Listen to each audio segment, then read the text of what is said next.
കാണാൻ നല്ല ഭംഗി, എന്നാൽ അകപ്പെട്ടാൽ കല്ലായി മാറും. ശാസ്ത്രലോകത്തെ ഉത്തരം മുട്ടിച്ച തടാകത്തെക്കുറിച്ച് അറിഞ്ഞാലോ? നിഗൂഢതകൾ തേടിയുള്ള മനുഷ്യന്റെ യാത്രകൾ ഇന്നോ ഇന്നലെയോ തുടങ്ങിയതല്ല. മായക്കാഴ്ചകൾ എന്നും നമ്മെ മാസ്മരിക ലോകത്തിലെത്തിക്കുന്നതാണ്. ചുറ്റും ഒന്ന് കണ്ണോടിച്ചാൽ പ്രകൃതി എന്ന വിസ്മയം നമുക്ക് മുന്നിൽ തീർത്തിരിക്കുന്ന മായാവലയങ്ങൾ ഓരോന്നായി കാണാം. ഇതിൽ പലതിനും ഇന്നും ശാസ്ത്രലോകത്തിന് ഉത്തരം ലഭിക്കാത്തതാണ്. അത്തരത്തിൽ ഗവേഷക സമൂഹത്തെ പോലും ഞെട്ടിച്ച ഒരു തടാകത്തെക്കുറിച്ച് അറിഞ്ഞാലോ? നെട്രോൺ തടാകം. ആഫ്രിക്കയിലെ ടാൻസാനിയയിൽ സ്ഥിതി ചെയ്യുന്ന ഈ തടാകം സോഡ തടാകം എന്നാണ് പൊതുവെ അറിയപ്പെടുന്നത്. 2013 ഫോട്ടോഗ്രാഫറായ നിക് ബ്രാൻഡാണ് അദ്ദേഹത്തിൻ്റെ ക്യാമറ കണ്ണുകൾ ഒപ്പിയ ചിത്രങ്ങളിലൂടെ ഈ തടാകത്തിൻ്റെ നിഗൂഢത ലോകത്തിനു മുൻപിൽ ആദ്യമായി എത്തിച്ചത്. കൗതുകമുണർത്തുന്ന ചിത്രങ്ങളായിരുന്നു അവ. ബർമുഡ ട്രയാങ്കിൾ പോലെ പക്ഷികളെയും മൃഗങ്ങളെയും ഇതിലെ വെള്ളത്തിലേക്ക് ആകർഷിക്കാനുള്ള കഴിവ് ഈ തടാകത്തിനുണ്ട്.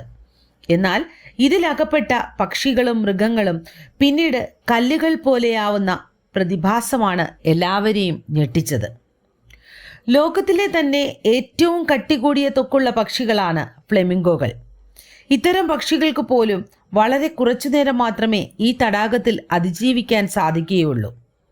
മനുഷ്യനെ പോലെ കനം കുറഞ്ഞ നേർത്ത ത്വക്കുള്ള ജീവികൾ ഇതിലകപ്പെട്ടാൽ ശരീരം പൊള്ളി ഉരുകി ഒലിക്കാൻ തുടങ്ങുമെന്നാണ് ശാസ്ത്രലോകത്തിൻ്റെ വിലയിരുത്തൽ. ഈ പ്രദേശത്ത് പെയ്യുന്ന മഴയുടെ അളവനുസരിച്ചാണ് ഇതിലെ ആൽക്കലൈൻ ഘടകങ്ങൾ മാറുന്നത്. തടാകത്തിലെ ക്ഷാരാംശം 12 pH കൂടുതലാണെന്നാണ് കണ്ടെത്തലുകൾ. ബാക്ടീരിയകൾ തിങ്ങി നിറഞ്ഞതിനാൽ തന്നെ നെട്രോൺ തടാകത്തിലെ ജലം കടും ചുവപ്പ് നിറത്തിലാണ് കാണപ്പെടുന്നത്. മൃഗങ്ങളും പക്ഷികളും ഈ തടാകത്തിൽ അകപ്പെടുമ്പോൾ ഇതിലടങ്ങിയിരിക്കുന്ന കാൽസ്യ ലവണങ്ങൾ മൃഗങ്ങളുടെ ശരീരത്തിൽ പ്രവേശിച്ച് കോശങ്ങളിൽ അടിഞ്ഞുകൂടാൻ തുടങ്ങുന്നു.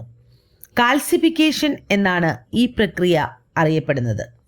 ഇങ്ങനെ അടിഞ്ഞുകൂടുന്ന ലവണങ്ങൾ മൂലം ഇതിലകപ്പെടുന്ന മൃഗങ്ങൾക്ക് അതിജീവനത്തിനുള്ള സാധ്യത കുറയുന്നു. പിന്നീട് കല്ലുകൾ പോലെ ഈ മൃഗങ്ങൾ ജലത്തിൻ്റെ ഉപരിതലത്തിൽ പൊങ്ങിക്കിടക്കും. സമീപത്തായി സ്ഥിതി ചെയ്യുന്ന അഗ്നിപർവ്വതത്തിൻ്റെ രാസപ്രവർത്തനങ്ങളാണ് ഈ തടാകത്തിലെ ജലത്തിൻ്റെ രാസപ്രവർത്തനങ്ങൾക്ക് കാരണമെന്നാണ് ശാസ്ത്രലോകം കരുതുന്നത്.